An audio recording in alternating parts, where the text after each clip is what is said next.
बहुत दूर पहाड़ियों और खेतों के बीच बसा था एक सुंदर हरा भरा गांव, अमरपुर। इसी गांव में रहते थे धर्मू, उसकी पत्नी गायत्री और उनकी प्यारी बेटी कोमल। धर्मू एक ईमानदार और मेहनती किसान था।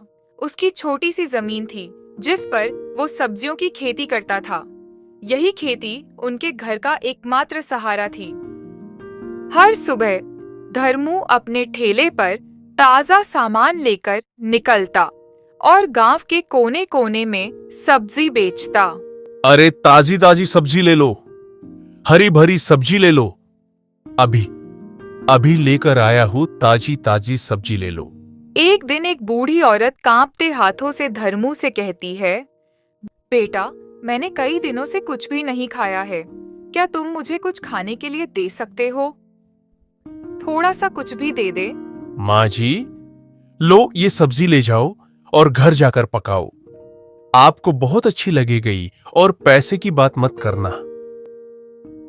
धर्मू की दरियादिली का असर ये था कि हर रोज उसकी सारी सब्जियां जल्दी बिक जाती थीं और उसे भरपूर पैसा भी मिल जाया करते थे। लेकिन फिर आया एक ऐसा समय जब गर्मी ने सारे रिकॉर्ड तोड़ दिए। सूरज का कहर जमीन वालों पर बरसने लगा। अमरपुर सूखने लगा, गांव के कुएं सूखने लगे और धीरे धीरे नदियां और तालाब भी सूख गए। एक दिन धर्मू थके स्वर में बोला, गायत्री, एक गिलास पानी पिलाना। बहुत प्यास लगी है, गर्मी से हालत खराब हो गई है। जी, घर में तो एक बूंद भी पानी नहीं है। गोपाल चाचा के कुएं पर भी बहुत ज्यादा भीड़ है। कोई बात नहीं, मैं रघुनाथ काका के कुएं से अभी जाकर पानी लेकर आता हूँ। धर्मू मटका लेकर रघुनाथ काका के पास पहुंचा। रघुनाथ वही व्यक्ति था जो धर्मू के खेतों की सिंचाई के लिए पानी देता था। धर्मू बोला, ओ रघुनाथ काका, थोड़ा पानी मिल जाएगा क्या? रघुनाथ काका बाहर आए और गहरी सांस लेते हुए बोले, अरे धर्मू, ठीक भी हो तुम। और सुनाओ, कैसे यहाँ पर आए हो? रघुनाथ काका, मैं थोड़ा पानी लेने आया हूँ। बारिश न होने की वजह से गांव में पानी की बहुत कमी हो गई है। गांव वालों की सारी भीड़ गोपाल चाचा के कुएं पर लगी हुई है, इसलिए मैं यहाँ पर थोड़ा पानी लेने आया हूँ। क्या मुझे थोड़ा पानी मिल सकता है? ले ले बेटा, ले ले। मगर पता नहीं इस बार क्या हुआ है जो बारिश होने का नाम ही नहीं ले रही। अगर ऐसा ही चलाता रहा तो धरती पर पानी खत्म हो जाएगा। घोर कलयुग है बेटा, घोर कलयुग। ये बात तो आपकी ठीक है काका, पर इसमें अब कोई क्या कर सकता है? बारिश तो भगवान की मर्जी से होती है। पता नहीं इस बार बारिश कब होगी। ठीक है काका, मैं थोड़ा पानी ले लेता हूं।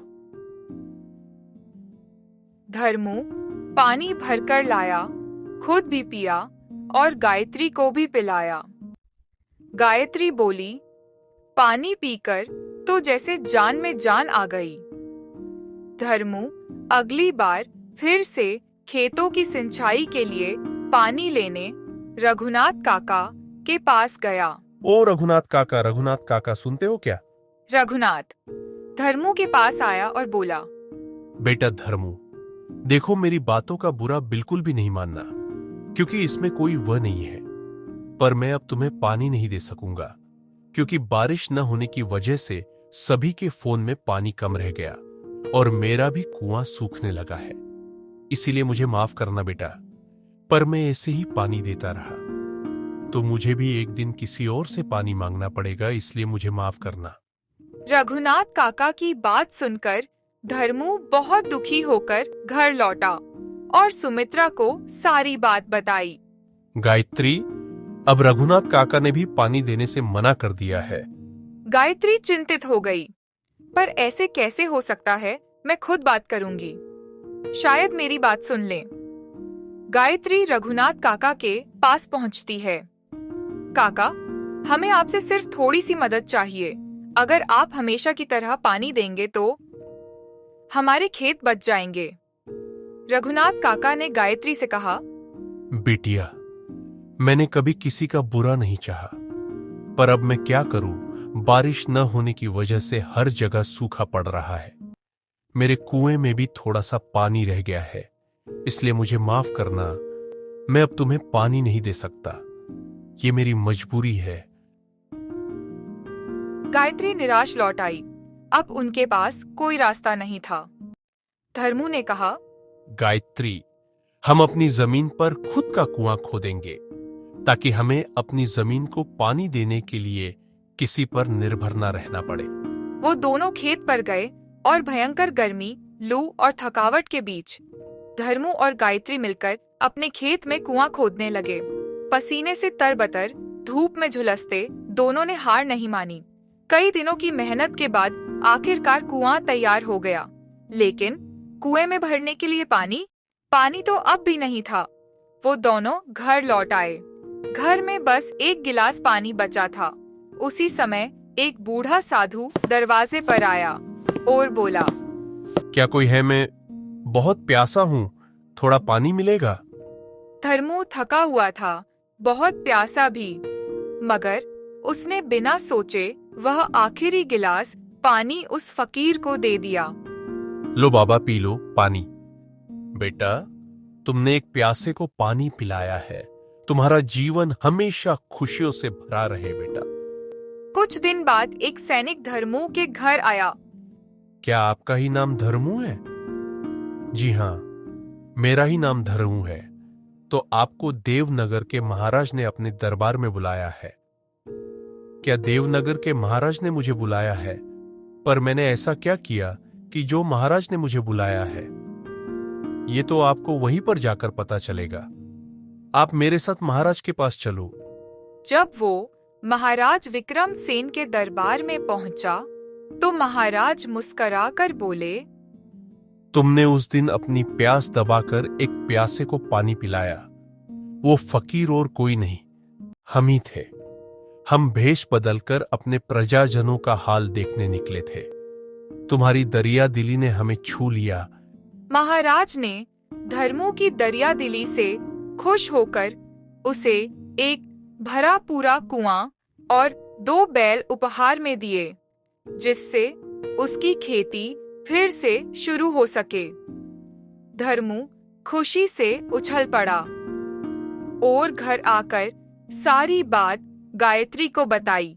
गायत्री, वो फकीर जो हमारे यहां आया था और हमसे पानी मांग रहा था, वह हमारे महाराज थे और उन्होंने हमारी दरिया दिली से खुश होकर हमें एक कुआं और एक बालों की जोड़ी दान में दी है।